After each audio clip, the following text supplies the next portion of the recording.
ఓం నమ శివాయ. ఓం శ్రీమాత్రే నమ.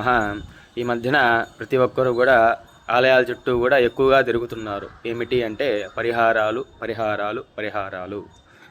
ఏమిటి పరిహారాలంటే, మనశ్శాంతి ఉండటం లేదు స్వామి, మాకు అనుకున్న పనులు జరగట్లేదు, మేమేమి చేయాలి అంటే సత్యాన్ని గ్రహించాలి. సత్యమేమిటి? సత్యానుసారిణి లక్ష్మి. అంటే నువ్వు ఎప్పుడైతే నిజమైన సత్యాన్ని అనుసరిస్తావో అప్పుడే లక్ష్మి నిన్ను అనుగ్రహిస్తుంది.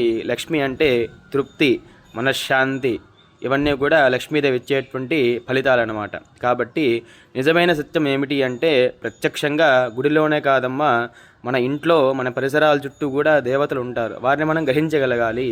ఆ దేవతలు ఎవరు అంటే, మొట్టమొదటగా మనకి నిత్యము వెలుగునిచ్చేటువంటి సూర్య భగవానుడు, అలాగే ప్రతి నిత్యము వాళ్ళు కష్టపడి మనకు సుఖాన్ని ఇచ్చేటువంటి తల్లిదండ్రులు, అలాగే మన ఇంట్లో తిష్ట వేసుకొని తులసి చెట్టు రూపంలో కూర్చున్నటువంటి లక్ష్మీదేవి.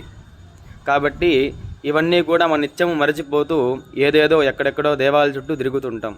మొట్టమొదటిగా వేలను పూజించండి అయ్యా అని చెప్పి మన శాస్త్రం చెప్తే, మనం మాత్రం వాళ్ళని వదిలేసి ఎక్కడెక్కడో కాశీకి వెళ్తాము, ప్రయాగకి వెళ్తాము, త్రివేణి సంగమం స్థానం అంటాము.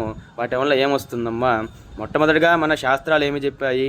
మాతృదేవో భవ, పితృదేవో భవ. మొట్టమొదటిగా నీకు జన్మనిచ్చినటువంటి తల్లిదండ్రులే నీకు నిజమైన దేవతలు. వారిని ఎప్పుడైతే నువ్వు అఘోరపరుస్తావో, వారిని ఎప్పుడైతే నువ్వు పూజించడం మర్చిపోతావో, నువ్వు ఎన్ని యాగాలు చేసినా, ఎన్ని పూజలు చేసినా అవన్నీ కూడా వ్యర్థమేను. కాబట్టి అందరూ కూడా గమనించండి. ప్రతిరోజు సూర్య భగవానుని ఆరాధన చేయండి, అలాగే తులసి చెట్టుని పూజించండి, అలాగే మనకు జన్మనిచ్చినటువంటి తల్లిదండ్రుల్ని ప్రతినిత్యం గుర్తుపెట్టుకోండి, వాళ్ళకి నమస్కారం చేసుకోండి.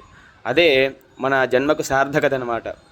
ఇవన్నీ కూడా మర్చిపోయి ఏదేదో చేస్తూ ఉంటాం. ఎన్నెన్నో యాగాలు, ఎన్నెన్నో వ్రతాలు, హోమాదులు చేస్తూ ఉంటాం. వాటి వల్ల ఫలితాలు వస్తాయా అంటే ఒక్క పైసా కూడా రాదు. ఇవన్నీ మర్చిపోయి ఎవరైతే అవన్నీ చేస్తుంటారో వారికి ఏ ఫలితాలు కూడా రావు అని చెప్పేసి మన శాస్త్రం చెప్తున్నాయి.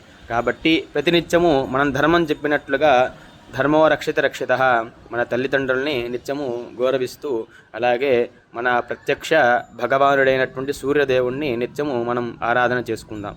ఓం నమ శివాయ. ఓం శ్రీమాత్రే నమః.